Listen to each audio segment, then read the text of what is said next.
This past Saturday was 2 weeks from my second dose of the Moderna vaccine. I sat in line for about 4 hours at Dodger Stadium to get my second jab from the mass vaccination site set up by the Los Angeles Fire Department. I then paid my dues with 48 hours of various flu-like symptoms, and now am officially vaccinated with all the pomp, circumstance, and antibodies that go along with it. So now I'm thinking, since I'm officially prepared to return to whatever the new normal life is going to be, what to do first. High on my list is a professional haircut. I've been cutting my own hair through this, and by virtue of the fact that I have simple requirements and short hair, I've managed to do okay. But to avoid it becoming a mullet due to the lack of eyes in the back of my head, it's past time to go to the pros. I've also got family birthdays in mid-May. I haven't seen my sister or her family since my dad passed last August, and she and I are born exactly 5 years and 2 days apart, so maybe a family dinner is called for. But first off, I think I'm going to go visit a friend, also vaccinated, sit across from him on his porch, at least 6 feet separated, with cigars and a nice bourbon, and have a face-to-face conversation for the first time since January 2020. We've been doing Zoom every week for the last year, but, it's just not the same as being face-to-face. What's the first relief valve you plan to activate once you've been fully vaccinated and ready to venture out into the world again? Well, whatever it is, be safe, be smart, and savor the moment.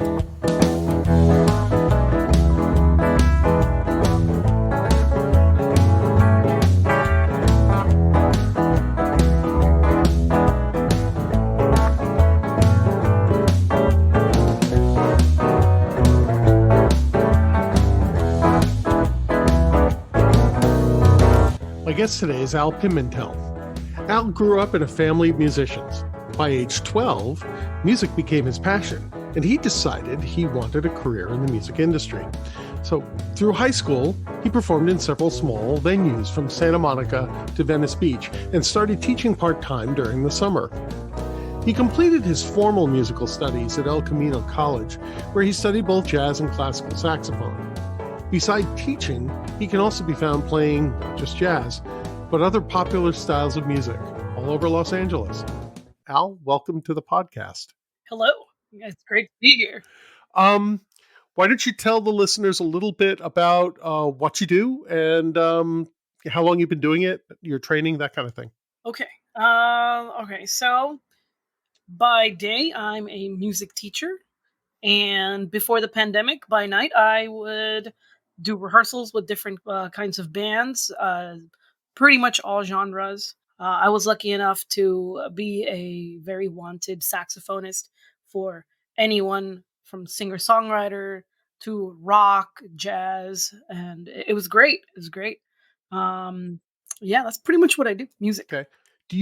Have you done like professional sessions with different artists? Are you on any kind of recordings, things like that? I'm on a few recordings. Yeah. There was a Redondo Beach musician that went by the name of Josh Arbor. Okay. He used to do a lot of performances over at a venue on the corner of, I believe it's BCH and 190th. Okay. I forget the name of the place. I'm just very forgetful. It's not that that forgettable. It's all good. But yeah, so we went as far as performing at the Kaboo Fest back in 2017, I believe. This was a music festival in San Diego. We got to open for a few bands. One of them was Pink. Oh, so there nice. was a lot of people there. Yeah. Very cool. Okay. And yes, he did do an album. I got to play in that. There's a few Japanese artists that I got to perform with, and also I got to do a couple tracks in their album. And there was a band from Palmdale named Jazz Moves that did a album, and I got to do a couple songs in there too. So over the years I've gotten to record with a few other bands and artists. Okay. How do you make your living normally? Is it almost entirely from teaching? Do you get a lot of paid gigs that you do? Yeah, generally I do get a chance to perform at least twice a month on weekends. Okay. Also local Uh, local club kind of thing? I wouldn't say mostly local. It was actually pretty mixed. Okay. I got a chance to go pretty far as North California, Oh, cool. and some of them would be local. And I think the majority of my gigs would be with a wedding band. Okay. So those were great during the summer. That's like a weekend thing, Got to practice. At least, Yeah. would have a good 5 days to rehearse, and then we'd have a different wedding on the weekends. Very, very, But very cool. you can say my income is 2/3 teaching Okay. and 1/3 performance, Okay. which is a pretty good average balance, I would say. Yeah, no, absolutely. Talk about your training. Where did you learn how to play music? Are you self-taught? Did you go to school for it?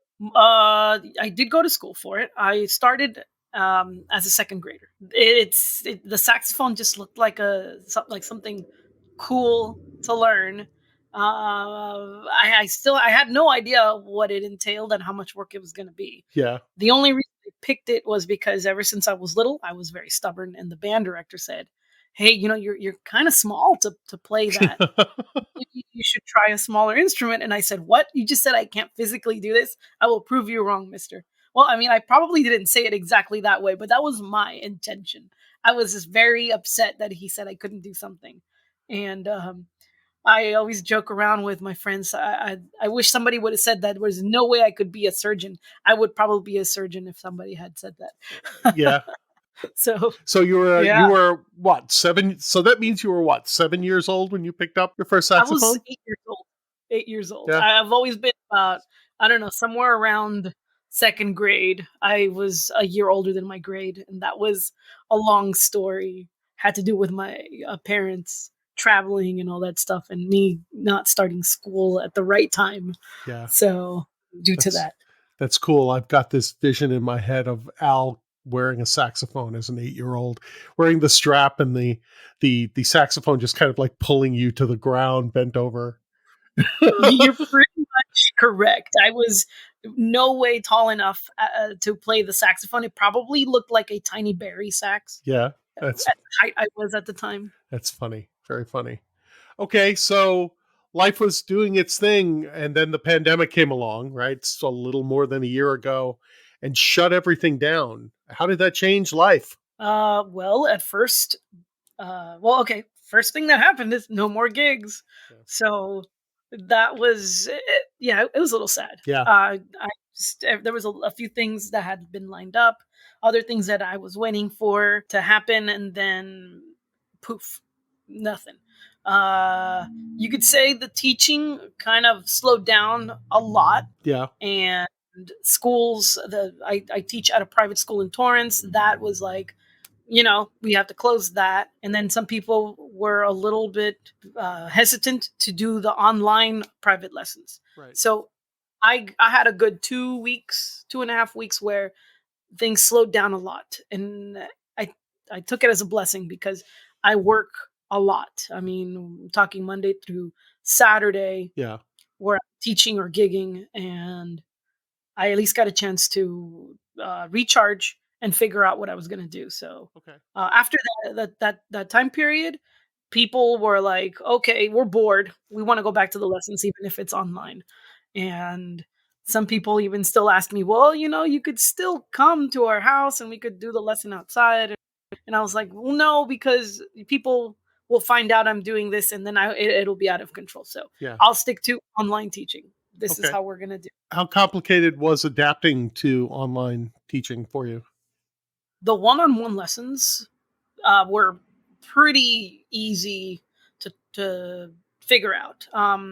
I figured, okay, so we can't play at the same time, but I can hear you play, you hear me play. We do that. Eventually, over the course of teaching, I realized, well, the student has to hear me Mm-hmm. playing. So I just asked the student, mute, and I count us off, and you follow me.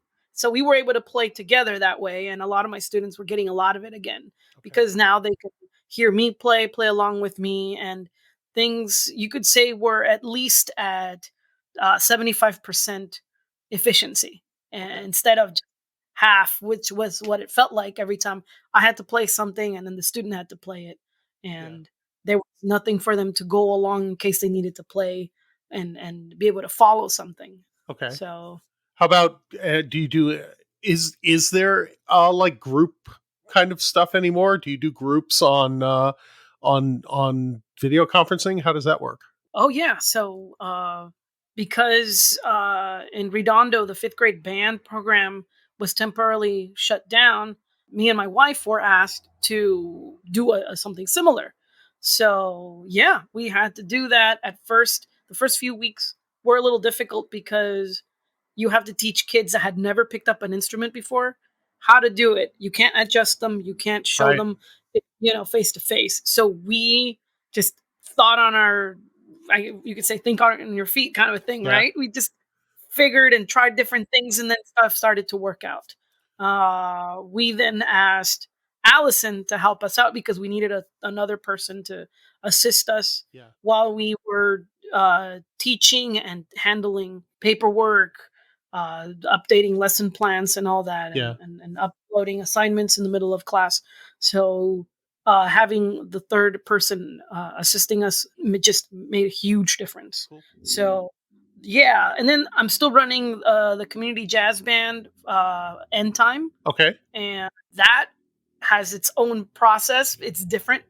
The kids all know how to play, Yeah. so I plug the backing track or the song that they're playing, they're learning to play. Hmm. I create a click track so they hear a metronome at the same time as the song, and they all play along. I slow it down. I pick up an instrument and I play their part so they can hear how it's supposed to go. So Yeah. I'm still being teaching, and we go over certain sections, and then I have them play the entire song as best as they can Okay. to the track. And that's how we do that every week. Do you So do you at some point? I mean, what is what's a group performance for an audience like now? Oh, how do you do anything like that? Are you able to pull that together? this situation made me have to learn to video edit. Okay. So I was like, well, these kids have to have a goal. Otherwise, they're going to stop coming to rehearsal. Right. So I said, Yeah. we're still going to perform. They're like, how? And I said, well, have you seen those cool virtual ensembles? Yeah. I'm going to learn to do that. And the kids were like, oh, okay. Most of the time they realize that if I set my mind to it, I do it. So they weren't really all that surprised. They were like, okay, you're going to take on one more thing, Mr. L. Good luck, but okay. So I learned to do it. I taught them how to play to a click track, Yeah. and I handed them all the music, and then I taught them how to record themselves using their phones.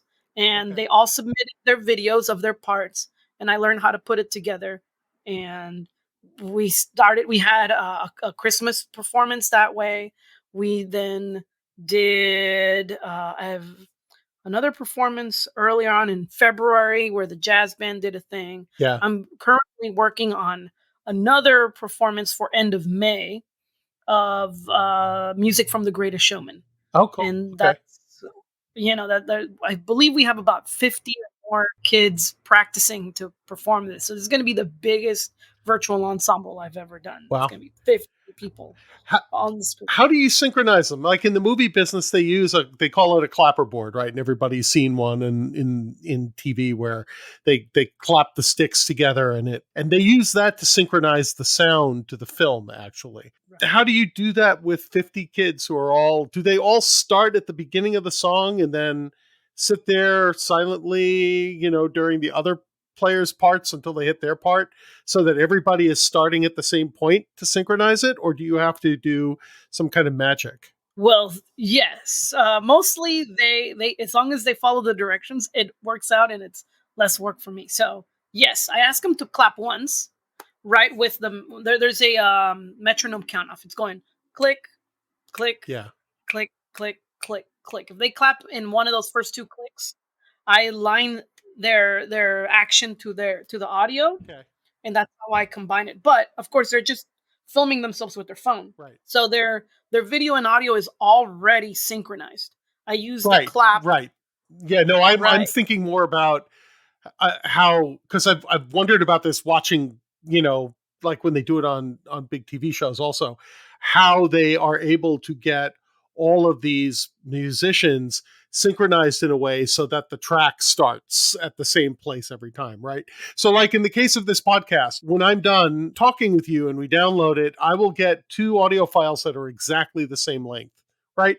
So I drag them into an editing tool together and they're already in sync. I don't have to worry about matching because, it's not two separate devices that we're trying to piece together. But here you've got, you're talking about 50 individual kids that are all, and they're not, they're supposed to be following a certain protocol to get there, but they're kids. Who knows what they're going to do, right? So Right. So, in order, like you said, the two files are the same, is, and they all have to use two devices to record. One to record themselves, yeah, and one to listen to the play along track. okay, So that's how their file ends up the same length as everybody else's because they're all following the same click track. right, okay, And if they don't play in the beginning, they just get to listen to the rest of the music. And I even tell them, hey, if you're not playing, just kind of sway with the yeah, music a little bit, and make it look like you're in the concert that's cool. and you're performing it. So yeah, that's pretty much how I'm gonna get all these kids to synchronize and stuff. It's cool. It's a lot of work, man. I'm looking forward. I'm going to look for that when it's ready to go. I want to see that. It looks like Yeah, it's probably a lot of fun too. Also, yeah. so how's the family holding up through all of this? How have you guys been doing just in general with life? Well, me and my wife have been doing good. Her side of the family's doing pretty good. My family lives in Mexico, Okay. and they're a mess right now. I mean, I know I shouldn't be talking about other countries, but No. Part of what I've been doing here is talking to people who are either from other countries, living in other countries, or have family there, and seeing how the rest of the world is handling all this too, right? Because we're all limited to that TV or whatever box gives us information about what's going on in the world. But there's so much more to learn when we talk to people who are living it, right? So feel free to talk about anything. well, yeah, we think that things are difficult here, but it's so much better Yeah. by light years. So in Mexico, depending what part you're in, they're in a smaller city in the main area of Mexico City, Yeah. and the majority of the people there, they can't really afford certain things Mhm. like a mask. Okay. Okay, in Mexico, everybody's out to get whatever penny they can. So, let's say you work in a place where you have these masks accessible. Hmm. Well, buy them out, and then you scalp them for a lot of money Okay. because you need that money. So that leaves people that can't afford it without being able to wear a mask. So you have people all over public transportation Yeah. maskless, Yeah. and that's how they're catching COVID here and there. Even though you're wearing a mask, if you're around it enough, you're probably bound to get it anyway somehow. Right. And that's how my dad caught it. He caught it from going to one place to the other. He was in public transportation, and then around December he didn't feel very well, and he was doing very poorly health wise, and that's how they found out that he had it. So Okay. that caused a lot of stress, but thankfully he made it through. He was fine. Good. um I did learn a lot about some of my family that, I mean, again, these are his side of the family, my father's side of the family, his siblings and stuff. Yeah. They like to get as money as best as they can as well, so they were trying to offer me what's it called, an air compressor machine for my dad to be able to breathe at night with and stuff. Okay. And they were like, "Oh, well, Al, you live in America, you have money, right? So, give us a couple $1,000 for this machine, and we'll buy it for your dad and make sure he gets it so he's okay." And I was just like, "Whoa! Like, are they literally trying to extort me out of money because of my dad's health?" And then so I ignored them, Yeah. and then they started talking to my mom, saying, "Oh, your son seems to be very ungrateful. We're trying to help out, and he's not sending the money we're asking for." And so they're telling her to talk to me, and Okay. then they're starting to almost play guilt threats. They said, "Well, if your husband dies, this is on you guys. You guys didn't do anything to help him out." So And this is who are these guys? they're not They're like doctors or anything like that. They're just like people. yeah. Okay. Okay. Yeah, they're Just not, checking. Yeah. like, I believe, my this particular uncle, his wife is a nurse or some kind of caretaker, Okay. so she's around, she can get things, more easily than others. Yeah. So, she's trying to make a quick buck on the side, Okay. and at the same time, she figures, "Oh, well, people from America have money, let's try to get some money from them," and then I'm just putting it nicely. Yeah. This whole situation No, it's okay. I was understand. yeah. And so we dealt with that. I was able to talk to people I know here. And I was able to buy the machine on Amazon. I think it was Yeah. like 300 bucks. Yeah. And then we shipped it to where they lived. It was almost another 200 bucks, but it was an expedited Yeah. uh item, and he got it on time and everything. But during that whole situation, Yeah. it was scary because I'm like, this is my own family, Yeah. uh, my uncles and aunts, and they're trying to take advantage out of their oldest siblings near demise just to get extra money in it. And there you go. That's pretty much how Mexico is. Okay. So when I hear friends going, yeah, we're gonna go to Cabo, we're doing well, it's like, why would you want to go to that country right now? Yeah. It's I not safe. Yeah, I mean, it's starting to turn around here in the US, at least certainly here in Southern California. It's starting to feel better. We're getting our vaccines, but I still, for the life of me, can't understand why anybody would want to go and do any serious travel right now that doesn't involve like maybe driving there and then locking myself away from other people while I'm away, right? There'll be Yeah. time at the end of the year, beginning of next year to do that kind of stuff, I think. Yeah. And the way that some people are getting the vaccines over there is also pretty shifty. Yeah, I was going to ask you, have they started vaccinating people down in Mexico? Tell me your story. Oh, well, they started to in certain areas, Hmm. and the people that were able to pay for the vaccines were able to get them. Yeah, If you wanted to get a vaccine back in February, yeah. you would have to find somebody that had acquired it through work and was scalping them, and they were charging $500 for it. Wow. So that's about 10,000 pesos. Yeah, it's a lot of money. So if you want your vaccine, $10,000 pesos, or $500 cash. Wow. And so my parents were like, maybe we should get that vaccine. We don't want to catch COVID again. And I'm like, that's a lot of money. Like, Yeah, I could send you $500 to make it through a couple weeks for yeah, other stuff.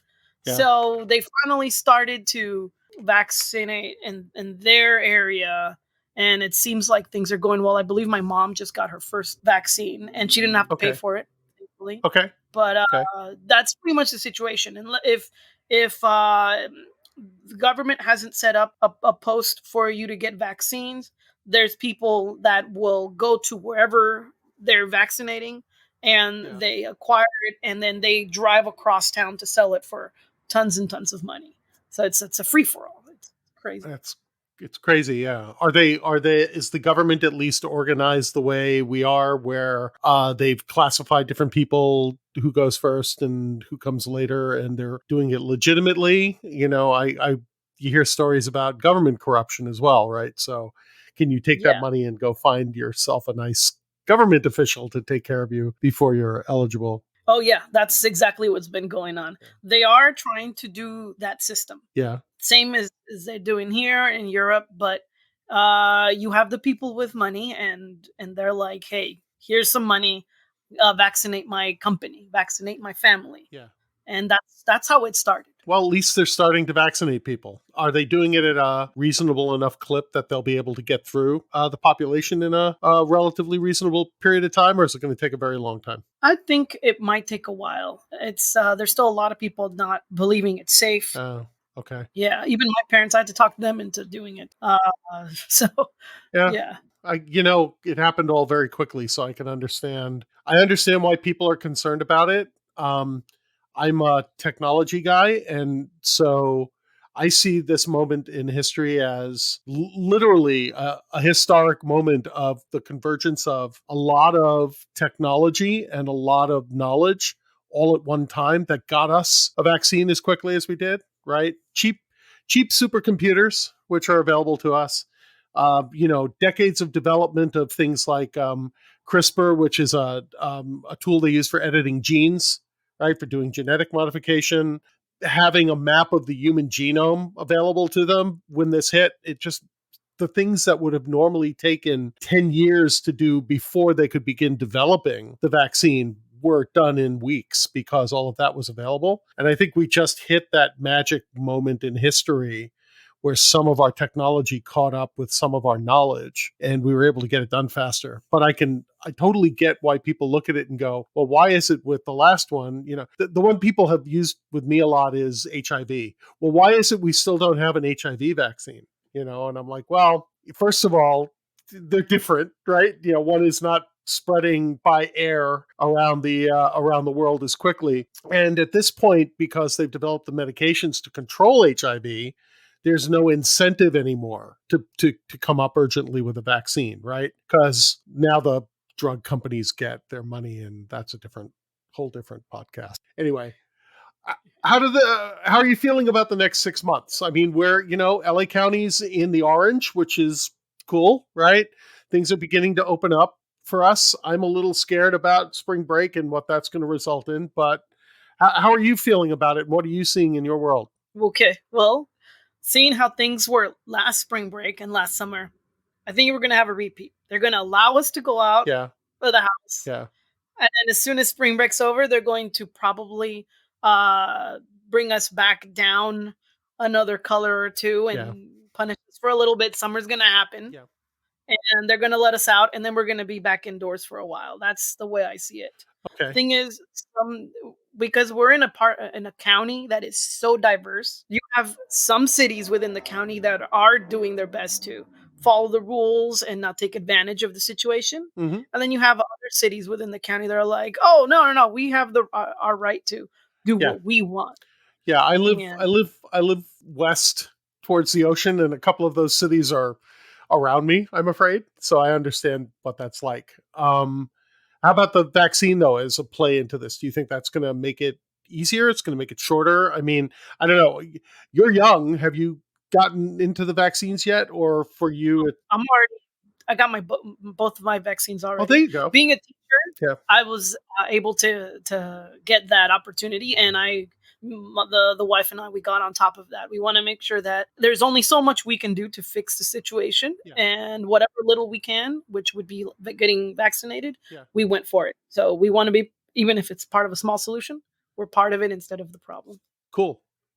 So, but you still see that in between now and the end of the summer, we're going to have another. You think there's going to be another bump in numbers? Oh yeah, for sure. And I feel like it's going to go down a lot because, from what I see, there is a lot of people getting the vaccine, and that's a good way to diminish the power that the virus has, affecting people.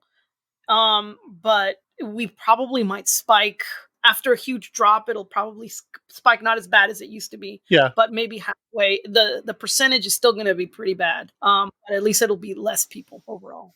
Okay.